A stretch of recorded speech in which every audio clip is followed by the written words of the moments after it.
আসসালামু আলাইকুম সুপ্রিয় চাকরি প্রত্যাশী সুধীবৃন্দ, আপনাকে অল জব ইউনিভার্সিটিতে সাদর সম্ভাষণ। অল জব ইউনিভার্সিটির পক্ষ থেকে সাহিত্য পাঠ 1 কবি কাজী নজরুল ইসলাম সম্পর্কে আপনাকে এত সুন্দর করে বুঝিয়ে দেওয়া হবে। আপনি এই ভিডিওগুলোর মাধ্যমে আপনি মনে রাখার কৌশলগুলো জানবেন এবং এই কাজী নজরুল ইসলাম সম্পর্কে কবিতা, কাব্য, নাটক, উপন্যাস যাই থেকে প্রশ্ন আসুক না কেন আপনি শতভাগ অ্যান্সার করতে পারবেন। সেই পদ্ধতি একটু ধীরে স্থিরভাবে দেখুন। আজ আপনারা পার্ট 1 এর অর্থাৎ ক পার্টে দেখবেন আপনি কাব্য সারা জীবন মনে রাখতে পারবেন এই তারিখ সহ। আপনার যদি পরীক্ষায় প্রশ্ন করা হয় নিচের কোনটি বিদ্রোহ প্রধান কাব্য, তাহলে আপনাকে দেখা গেল এমন একটা দিল যে সর্বহারা দিল, একটা দিল ছায়ানট দিল, একটা দিল আলেয়া দিল, একটা দিল মনে করেন যে শিল্প।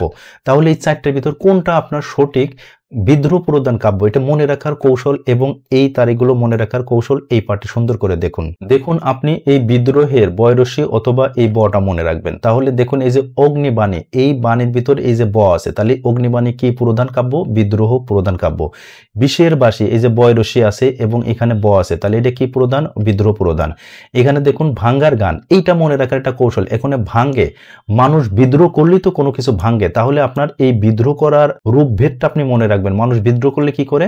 কোনো কিছু ভাঙ্গে বা আন্দোলন করে, তাহলে এই ভাঙ্গার সাথে কি সম্পর্ক? বিদ্রোহ সম্পর্ক। সাম্যবাদী, তাহলে মানুষ সাম্যবাদী সবার অধিকার আদায় করে কি কারণে? অধিকার আদায় করে বিদ্রোহ করার কারণে। মানুষ বিদ্রোহ করে মানুষের সাম্যতা আদায় করে। পাশে দেখুন সর্বহারা, মানুষ যখন সর্বহারা হয় সে কি করে? 100% কি করে? বিদ্রোহ করে।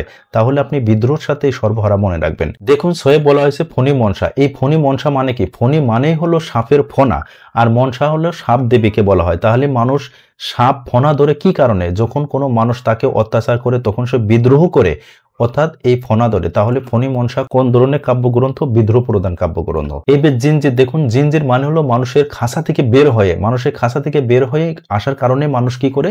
বিদ্রোহ করে। তাহলে এটা বিদ্রোহ প্রধান কাব্য। সন্ধ্যা, সন্ধ্যা মানুষের জীবনে কি করে আসে? জীবনের সন্ধ্যা অর্থাৎ অন্ধকারাচ্ছন্ন হয়ে আসে। মানুষ অন্ধকারাচ্ছন্ন হওয়ার জন্য মানুষ বিদ্রোহ করে আলোর পথ খোঁজে। তাহলে সন্ধ্যা হলো কোন ধরনের কাব্যগ্রন্থ? বিদ্রোহ প্রধান। এইবার দেখুন প্রলয় শিখা, প্রলয় শিখা মানে কি? অগ্নিশিখা। তা মানুষ অগ্নি, আগুন এগুলো মানুষ কি করে? অবশ্যই বিদ্রোহ করার সময় মানুষ অগ্নিশিখা নিয়ে মিছিল মিটিং করে। তাহলে এই প্রলয় শিখা দিয়ে আপনি এই বিদ্রোহ প্রধান মনে রাখবেন। তাহলে সুপ্রিয় চাকরি প্রার্থী, তাহলে এই যে 9টি কাব্যগ্রন্থ আছে, এই কাব্যগ্রন্থে যে বিদ্রোহ প্রধান এর মৌলিক বৈশিষ্ট্য আপনারা বুঝলেন, এভাবে মনে রাখবেন। এবার আপনারা বলতে পারবেন যে এখানে তো ব আছে, দেখুন এখানে পূবের হাওয়া ব আছে, তাহলে পূবের হাওয়া ব থাকলো, এর আগে কি আছে? প আছে। তাহলে প মানে হচ্ছে কি? এই যে আমি এখানে দেখাই দিয়েছি, প মানে হলো প্রেম প্রধান, তাহলে এটা প্রেম প্রধান কাব্য। তাহলে পূবের হাওয়া হলো প্রেম প্রধান কাব্য। এই অংশটা আমি বুঝাচ্ছি। এই তারিখ খেয়াল করুন। 1 নম্বর হলো অগ্নিবাণী। অগ্নিবাণী হলো 1922 সালে। দেখুন এই 22-এর প্রথম হলো আমরা 22 যখন লিখি বয়াকা রস্যই তালবসা, তাহলে আমাদের মূল কথা হচ্ছে কি পাইলেন বলেন তো? এই বিদ্রোহ প্রধানে মনে রাখতে হবে ব, তাহলে এই 22-এর ব, তাহলে এই অগ্নির ব, তাহলে এই অগ্নিবাণী প্রকাশিত হয় কত?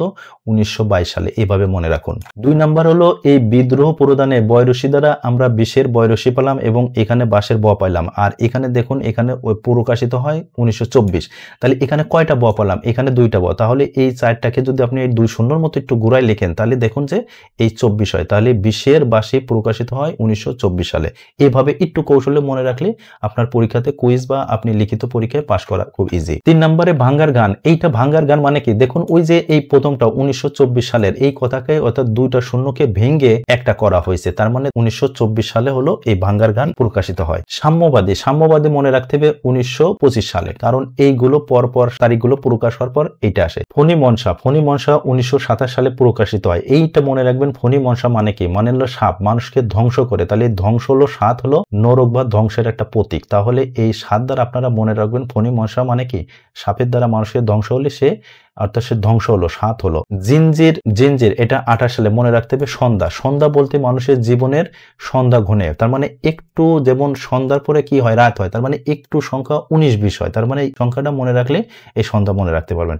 আর প্রলয় শিখা, প্রলয় শিখা 1923 সালে। আপনারা এইভাবে এই সালের পরপর দেওয়া আছে বা সুন্দর করে এখানে তথ্যভিত্তিক দেওয়া আছে, আপনারা এইগুলো সাল মনে রাখবেন। প্রেম প্রধান কাব্যটা মনে রাখার কৌশল দেখুন। প্রথমে এই প্রেম প্রধান কাব্যর প মনে রাখবেন। তাহলে দেখুন এই দোলন চাপা, দোলন চাপার কি আছে? আছে প আছে, তাহলে এটা প্রেম প্রধান কাব্য। আরেকটা মনে রাখার কৌশল দেখুন, দোলন চাপা, এটা একটা ফুলের নাম, তাহলে মানুষ ফুল দিয়ে কি করে প্রেম নিবেদন করে, তাহলে দেখা যাচ্ছে দোলন চাপা কি প্রধান কাব্য, এই যে প্রেম প্রধান কাব্য, এইভাবে মনে রাখুন। 2 নম্বর দেখুন ছায়ানট। ছায়ানট মানে হচ্ছে অত সংস্কৃতি মনা, তার মানে সেখানে নাটক, গল্প, উপন্যাস, মানুষের প্রেম প্রীতি নিয়ে নাটক গল্প হয়, তাহলে ছায়ানট হলো প্রেমের সাথে সম্পৃক্ত। পুবের হাওয়া, এই পুবের হাওয়ার প্রথম অক্ষর প মনে রাখবেন, তাহলে প্রথম অক্ষর এই প্রেমের প, প মানেই হলো এই পুবের হাওয়া। 4 নাম্বার দেখুন এই সিন্ধু হিন্দোল, তাহলে এই সিন্ধু হিন্দোলটা মনে রাখার কৌশল হলো, মনে করুন যে এটা সিন্ধু হিন্দোল বা হিন্দু সংস্কৃতির অর্থাৎ সিঁদুর দিয়া প্রসঙ্গে, তা মানুষ সিঁদুর দেয়, মানুষই প্রেম করে বিয়ে করার পরে তো তাকে সিঁদুর দেওয়ার অধিকার পায়। তাহলে এইভাবে একটু মনে রাখলে আপনি কুইজ যেভাবে হলো পারবেন, এবং আমি এমসিকিউ আকারে আপনাকে দেখাচ্ছি, এগুলো ইজি আছে। 5 হলো চক্রবাক। মানুষ চক্রবাকে পড়ে কখন, যখন মানুষ প্রেমে পড়ে, তখন সে দিক বিদিক হারায় ফেলে, তখন সে চক্রবাকে ঘুরতে থাকে। এভাবে আপনি প্রেম প্রধান কাব্যগুলো এভাবে সিস্টেমে মনে রাখেন। এবং এখানে দেখুন শিশুতোষ কাব্যটা মনে রাখার কৌশল অর্থাৎ নতুন প্রাণের সঞ্চার মনে রাখবেন। দেখুন ঝিঙ্গে ফুল, যখন একটা ঝিঙ্গে ফুল আসে তখন নতুন প্রাণের সঞ্চার ঘটে, মানে আস্তে আস্তে শিশুর মতো বড় হয়, বড় হয়ে সেটা ফুলে রূপান্তর হয়। তাহলে এই ঝিঙ্গে ফুল হলো কোন ধরনের কাব্যগ্রন্থ, অর্থাৎ শিশুতোষ কাব্য। 2 নম্বর দেখুন 7 ভাই চম্পা। 7 ভাই চম্পা মানে কি, এই যে 7 ভাই অর্থাৎ শিশুর সাথে সম্পর্কিত ভাই বোনের মতো সম্পর্ক, তাহলে এটা হলো 7 ভাই চম্পা শিশুতোষ কাব্যগ্রন্থ। এবার দেখুন 3 নম্বর নতুন চাঁদ। নতুন চাঁদ মানে কি, নতুন শিশুদের নতুন আগমন, এইভাবে আপনি মনে রাখবেন। তাহলে সুপ্রিয় শিক্ষার্থী বন্ধুরা, আর এই তারিখগুলো মনে রাখার কৌশল আমি বলছি। দেখুন প্রথম দেখুন এই 7 ভাই চম্পা, এখানে একটা ত দেখতে কিসের মতো, তিনের মতো, ভাইয়ের দেখতে কিসের মতো, তিনের মতো, তাহলে 7 ভাই চম্পা প্রকাশিত হয় কত সালে, 1933 সালে।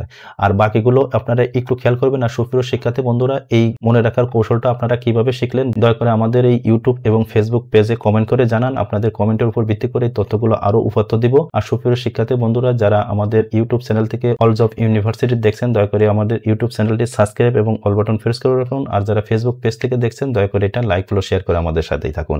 আর সুপ্রিয় শিক্ষার্থী বন্ধুরা, এইগুলো আপনাকে যদি কুইজ আকারে বলা হয় নিচের কোনটি বিদ্রোহ প্রধান কাব্য, তাহলে দেখুন আপনাকে যদি দেওয়া হয় ফণী মনসা। ফণী মনসা মানে সাপ, সাপ কি করে মানুষ দেখলে সে বিদ্রোহী করে দাঁড়ায়, তাহলে আপনি ফণী মনসা এইভাবে মনে রাখবেন।